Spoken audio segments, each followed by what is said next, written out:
तो मेरे प्यारे बच्चों, सब लोग अपनी क्लास में अच्छे से बैठ चुके होंगे। समर कैंप के इस नए टॉपिक और प्रथम वर्ड बोर्ड की पृष्ठभूमिका को समझने के लिए आप सब मेरे साथ हैं। मुझे बेहद खुशी है कि आप जिस तरह से चीजों को समझ रहे हैं, बेसिक से पूरा पढ़ रहे हैं। आप मान लीजिए केवल आप फर्स्ट वर्ड बोर्ड न पढ़कर आप यूरोप की ध्रुवीकरण, राजनीतिकरण, उसका सामाजिक और कैसे देश की वहां संरचना हो रही है, आप उस पूरी संरचना को पढ़ रहे हैं। कल हमने सर्बिया को देखा और जर्मनी के एकीकरण को हम आपका देख रहे थे। बाल्कन कंट्री को पढ़ा, जर्मन, ऑस्ट्रेलिया और तुर्की की संधि के बीच देखा, वियना और आपका सर्बिया में कैसे भड़की चीजें थी, इनको हमने पढ़ा, इनको हमने देखा, इन पर हमने बात की थी। अब युद्ध के परिमाण, अब युद्ध शुरू होने वाला है। आप देखेंगे कि 1914 का युद्ध कई मामलों में मानवीय इतिहास में अनोखा है। ऐसा है, एक यूनिकनेस है। केवल ऐसा नहीं युद्ध हो गया एक फॉर्मेलिटी नहीं, इसमें एक यूनिकनेस भी है इतिहास की दृष्टि से। इसमें पहले यूरोपीय देशों के बीच युद्ध होते रहे हैं, इसमें कई देश शामिल थे। ऐसा नहीं केवल पहली बार युद्ध हुआ है, किंतु इसमें अत्यधिक संगठित देशों की सेना का टकराव था। सबसे बड़ी बात है, इसमें बहुत सारी संगठित देश थे, उनकी सेना थी और उनकी सेना का एक साथ टकराव था, जिनके पास संपूर्ण आधुनिक टेक्नोलॉजी के संसाधन मौजूद थे और आक्रमण एवं रक्षा के सभी दबाव, पेच और उन्हें मालूम थे। प्रथम युद्ध था जिसमें पनपने एवं शरण होने की 19वीं शताब्दी का समय लगता था। युद्ध में शांति शक्ति इस युद्ध में पूरी निष्ठा और उत्तेजना के साथ था, क्योंकि उनका विश्वास था कि युद्ध के आदर्शों और अस्तित्व में बने रहने के लिए लड़ा जा रहा है। मेन क्या था, जो उनके उच्च आदर्श हैं और जो उनका अस्तित्व है, जो दिखा हुआ है, उसके लिए लड़े जा रहे हैं। क्लियर है? यह युद्ध जल, थल और आकाश सभी तरीकों से लड़ा गया।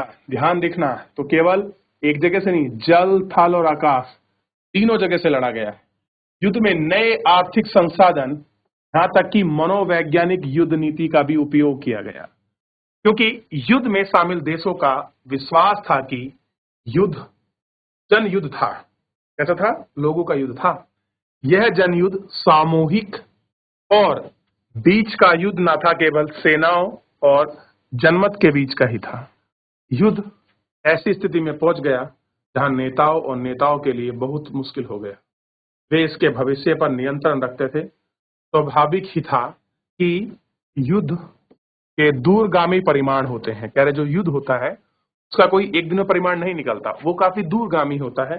काफी दूर के बाद, बहुत सारी चीजों के बाद उसका क्या निकलता है, रिजल्टेंट क्लियर होता है कि आखिर में हुआ क्या। आज तो आप लड़ लोगे, लेकिन बाद में पता चलता है कि उसका हमारा पॉलिटिकल इम्पैक्ट क्या हुआ, इंटरनेशनल जो हमारे आपके रिलेशन थे उन पर क्या इफेक्ट पड़ा, इंटरनेशनल जो आपका ट्रेड था उस पर क्या प्रभाव पड़ा, और मतलब खुद जो आपके देश की जीडीपी है उस पर और वहां के लोगों पर किस तरह का प्रभाव पड़ा। ये सब कुछ देखने वाली बात थी और हमें इनके परिमाण पर हम पर विचार करना चाहिए। सबसे पहले युद्ध हुआ और युद्ध में क्या हुआ, मानव जीवन की क्षति। तो सबसे पहले क्या हुआ, मानव जीवन की क्षति को हम लोग देखा। युद्ध के दौरान मानव जीवन और भौतिक संपदा के रूप में काफी बड़ा नुकसान हुआ।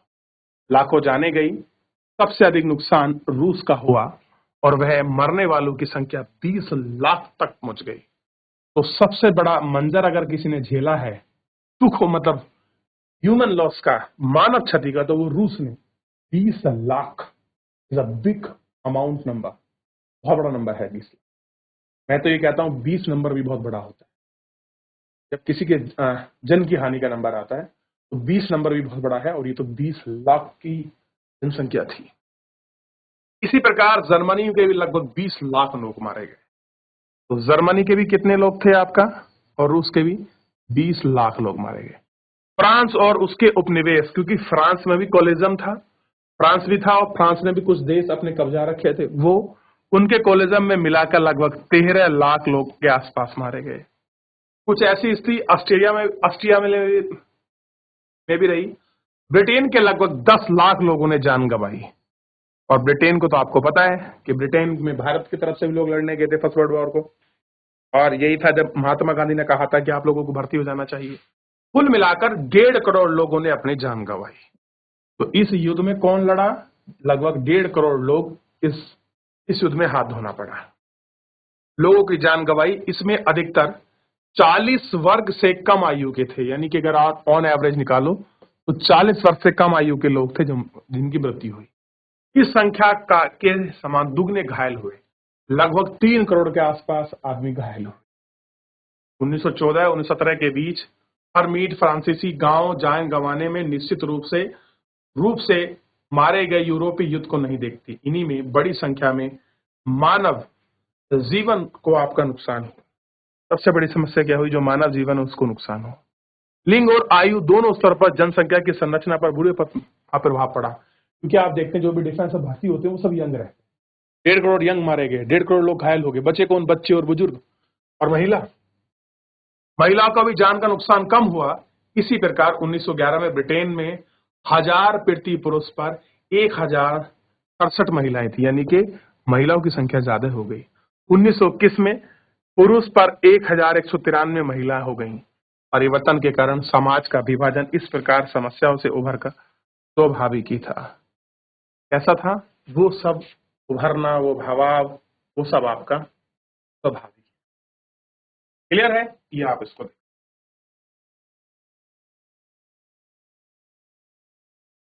सामाजिक एवं आर्थिक परिवर्तन उन सभी देशों ने जहां नारी उत्थान आंदोलन 1914 से पहले शुरू हो चुका था, युद्ध के कारण में काफी तेजी आई। 1918 के ब्रिटेन में 30 वर्ष के ऊपर महिलाओं को संसदीय चुनाव में वोट देने का अधिकार प्राप्त हुआ, यानी कि जिन महिलाओं की एज 30 साल से ऊपर है वो संसदीय चुनाव में अपना वोट दे सकते हैं। इसलिए ऐसा हुआ क्योंकि युद्ध के लिए संपूर्ण राष्ट्रीय प्रयास की आवश्यकता थी। कैसे थे? संपूर्ण लोगों का प्रयास हो। आधुनिक युद्ध में असैनिक जनसमूह में उत्साहवर्धन, औद्योगिक उत्पादन उतना ही महत्वपूर्ण बन चुका था जितना कि सैनिकों को युद्ध को लेकर। महिलाओं की सभी गतिविधियों के लिए फैक्ट्रियों में काम किया, दुकान, दफ्तरों, शैक्षिक भागों, अस्पतालों, स्कूलों में चलाया।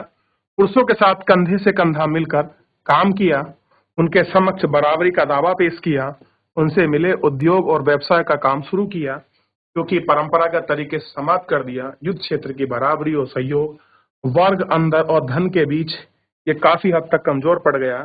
सामाजिक मूल्य में काफी बड़ा परिवर्तन आया। युद्ध के फायदे उठाने वाले लोगों के अंदर विशेष रूप से नफरत की निगाह से देखा जा चुका। यूरोप में हुए पिछले युद्ध के मुकाबले हृदय की लागत में अद्भुत रूप से बढ़ी।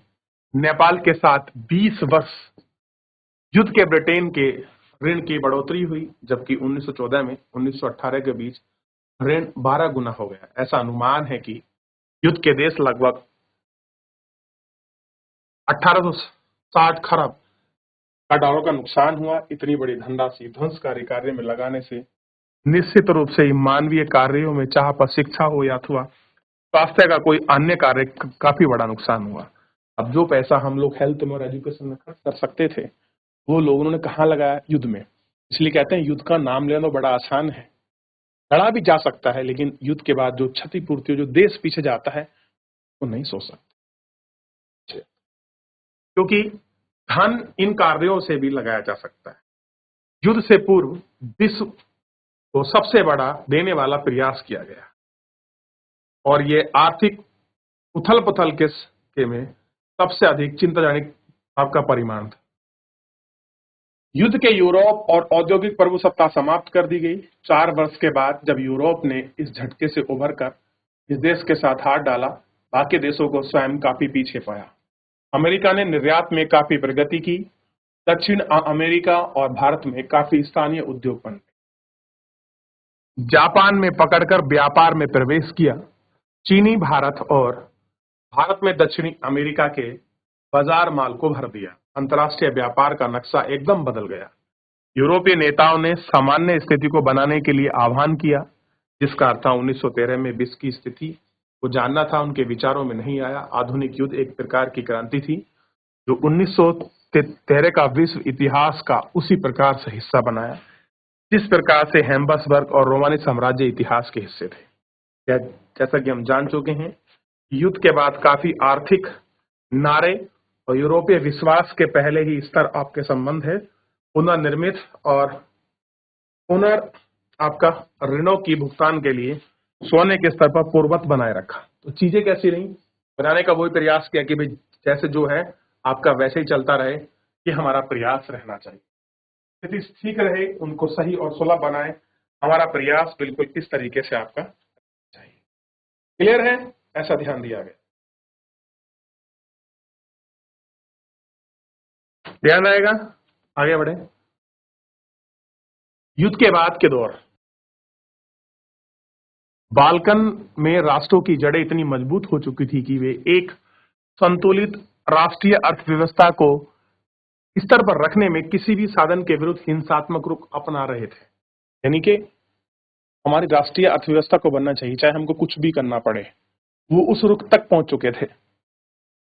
वे नए नए औद्योगिक राष्ट्र में प्रयास कर रहे थे, जबकि पुराने औद्योगिक केंद्र विरोधी के मुकाबले अपनी टूट बनी हुई थी और अर्थव्यवस्था को चाह रहे थे।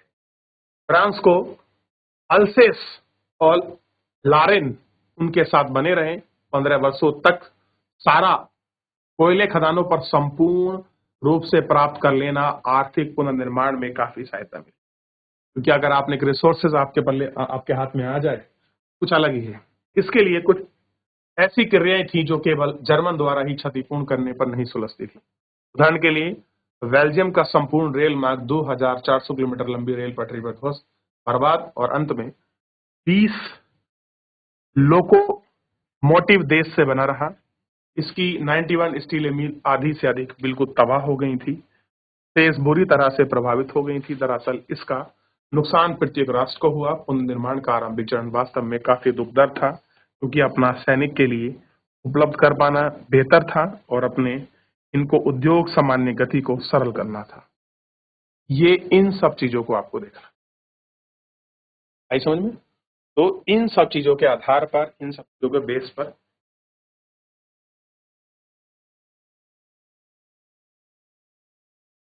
आगे बढ़े। जनतांत्रिक आदर्श। अपनी तमाम तबाहियों के बावजूद युद्ध के परिमाण जनतांत्रिक आदर्श और विचार पर उभरे। युद्ध के पूर्व जनमत के लिए अपरिचित कल्पनाएं थी। युद्ध की घोषणा विश्व को जनतांत्रिक मूल्यों के लिए सुरक्षित बनाने के लिए बनाई गई थी। स्वाभाविक ही था कि नए स्वतंत्र नए राष्ट्र अपने देश को जनतांत्रिक मूल्यों को बढ़ावा देने के लिए तत्पर है। एक एक करके बाद देश के 35 संविधान तैयार हुआ। स्वयं देश में इस दिशा में पहल हुई और बीमर गणराज्य, जिसे बाइमर कहते हैं हम लोग, जर्मनी का बाइमर गणराज्य का, क्लियर है। स्वयं को जर्मनी ने इस दिशा में पहल की कि गणराज्य की स्थापना आज सबसे संपूर्ण महत्व में लोकतांत्रिक संविधान लिखा। तो आप देखेंगे बाइमर संविधान है और हमने काफी कुछ लिया है। आपातकाल की जो शक्ति है हमने इसी देश के कॉन्स्टिट्यूशन से प्रेरित होकर दी है, क्लियर है। और देखिए इसी संविधान के आधार पर ब्रिटेन, स्विट्जरलैंड, फ्रांस और अमेरिका का प्रजातंत्र, किंतु प्रजातंत्र का सबसे कमजोर पक्ष यह था कि उसमें सामाजिक ढांचे पर लादा जा रहा था। आश्चर्यजनक रूप से कम परिवर्तन हुआ। जनसमूह को एक सूत्रबद्ध में बांधने को केवल एक सामान्य भावना ही थी। वही राष्ट्र को हार और सहयोगी राष्ट्र द्वारा शांति की शर्तों के विरुद्ध लौकिक राष्ट्रीय नई सत्ता तक नहीं टिक सकती थी, क्योंकि उसमें प्रजातांत्रिक आधारों पर प्रशासन के चलने की संरचना या योग्यता या क्षमता, ये सारी चीजें आपकी नहीं थी। इनको हम लोग नहीं, क्लियर है। ये आपको अलग अलग रूप से, अलग अलग तरह से ये आपकी संरचना थी, जिसको हम लोग आपका देख रहे थे, अलग रूप से आपका बात कर रहे, ठीक है।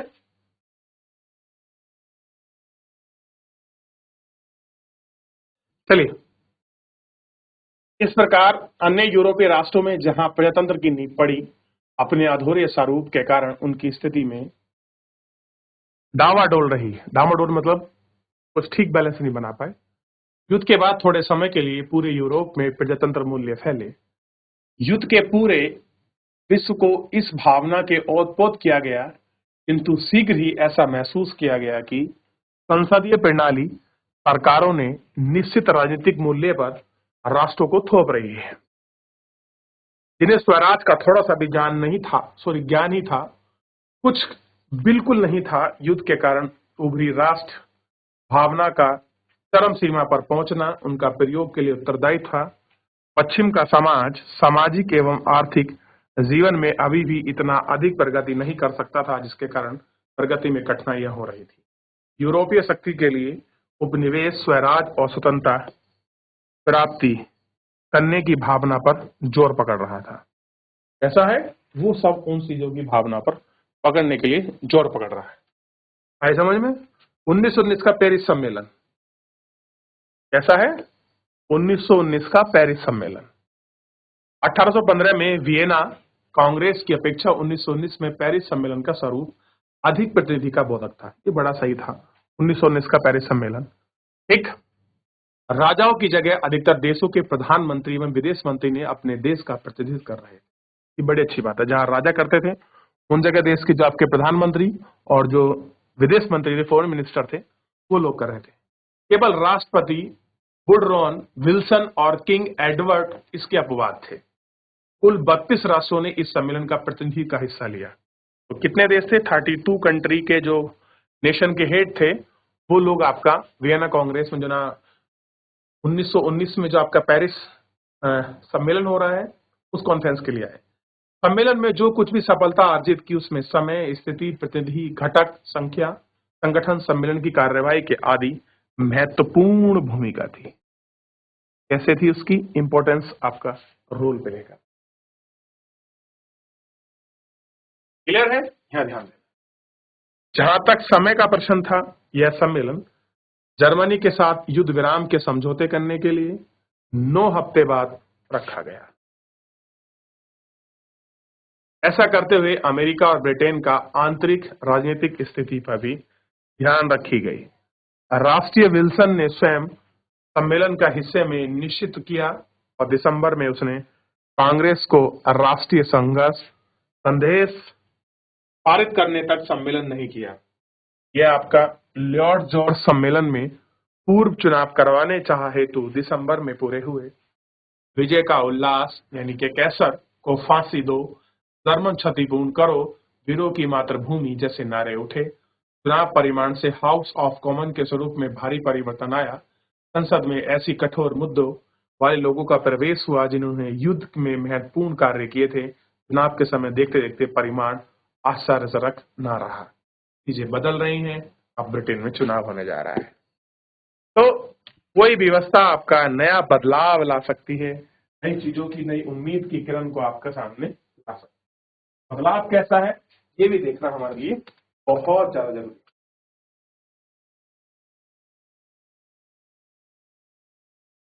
अब देखिए, सम्मेलन स्थल का चुनाव काफी सोच विचार कर किया गया। अगर पेरिस में ही हो रहा है तो पेरिस में ही क्यों होगा, इसके लिए बहुत सारी चीजें लगाई गई, सोचा गया कि, और आरंभ में वियना सम्मेलन करने का सुझाव आया था, लेकिन राष्ट्रीय विल्सन ने पेरिस को प्राथमिकता दी और जहां भारी संख्या में अमेरिकी सैनिक तैनात थी। संकेत तो हो सकता है कि क्योंकि यहाँ 1871 में सर्वाइकल हॉल ऑफ मिरर के समक्ष प्रथम जर्मन साम्राज्य की खोली और इसके अतिरिक्त प्रधानमंत्री जॉस किम्यूल्स जो कि सम्मेलन में सबसे अनुभवी नेता थे, स्वाभाविक रूप से सम्मेलन की अध्यक्षता करने वालों में सेडेन पूरी तरह से स्मरण था, जबकि फ्रैंको पर्शियन युद्ध की फ्रांस की हार हुई और इसे ध्यान में रखते हुए सम्मेलन पेरिस का स्थान चुना और हार का जवाब हो सकता था। सम्मेलन प्रतिनिधि का चुनाव और अधिक महत्वपूर्ण था क्योंकि केवल सहयोगी मित्र ही राष्ट्रों का प्रतिनिधि नहीं कर रहे थे, बल्कि संबद्ध यानी कि उससे उनसे रिलेटिव जो पावर्स थी वो भी एक्टिव थी, इसमें अपना रिप्रेजेंटेटिव मतलब अपना प्रतिनिधित्व कर रही थी। युद्ध के दिन अंतिम दिनों में मुख्य रूप से उद्देश्य था कि कई देश युद्ध में शामिल हो गए हैं और वे अंतिम समझौते और हिस्सेदारी कर सकते हैं। 3 मुख्य पक्षों के प्रतिनिधि नहीं मिलना था।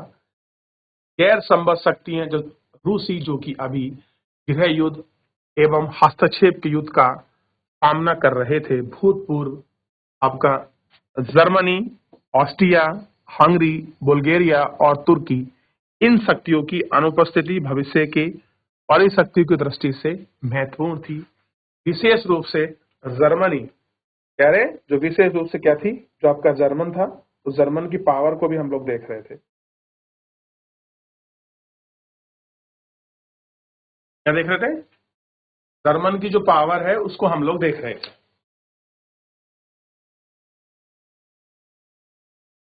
देख लिया। विशेष रूप से जर्मनी की अनुपस्थिति में टिकटॉक, जो कि एक लदी हुई व्यवस्था और इसकी जर्मनी में पूरा उत्तरदायित्व समझा जा सकता है, उसी के जर्मनी की दृष्टि से कोई समानता थी। रूस में यूरोप की शांति प्राप्त हुई, समझौते की प्रक्रिया के कदम सबसे ज्यादा मजबूत आपका सिद्ध हुए। ये इनको देखना है। क्लियर है? और हम इसे देखेंगे। अपनी तमाम सीमाओं के बावजूद पेरिस सम्मेलन विश्व में सबसे मौके का हुआ और सबसे बड़ा और महत्वपूर्ण सम्मेलन था।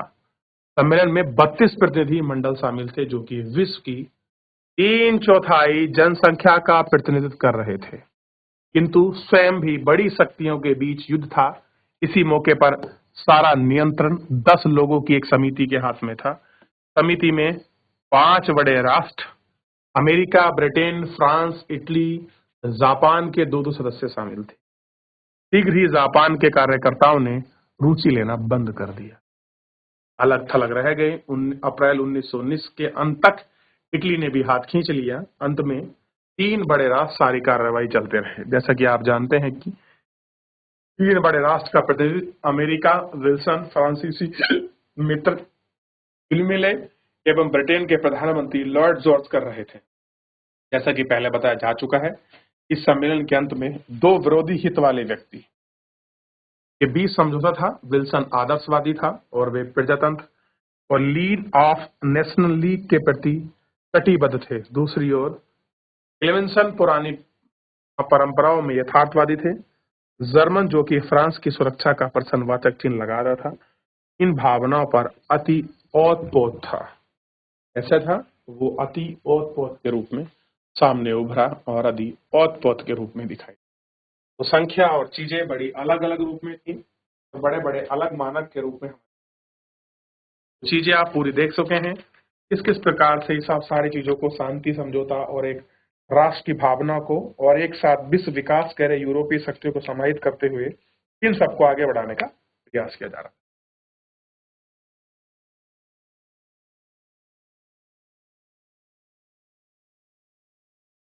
चलिए, देख लिया। तो यहाँ तक कोई डाउट, कुछ पूछना है, कुछ रिवीजन है? बाकी नया शक्ति का संतुलन, अमूल परिवर्तन, कैसे कैसे दौर से ये सारा समय गुजरा है, जर्मनी और रूस, और कैसे कैसे सारी चीजें हुई हैं, इनको आप इसमें अच्छे से देख सकते हैं और अपने आप से प्रश्न करिए, क्या उस समय को अगर आज के समय से कंपैरिजन किया जाए तो क्या कुछ परिवर्तन ला सकते थे, कुछ देख सकते थे? इनको देखिए। फिलहाल आज के लिए इतना ही, मिलेंगे नेक्स्ट लेक्चर में।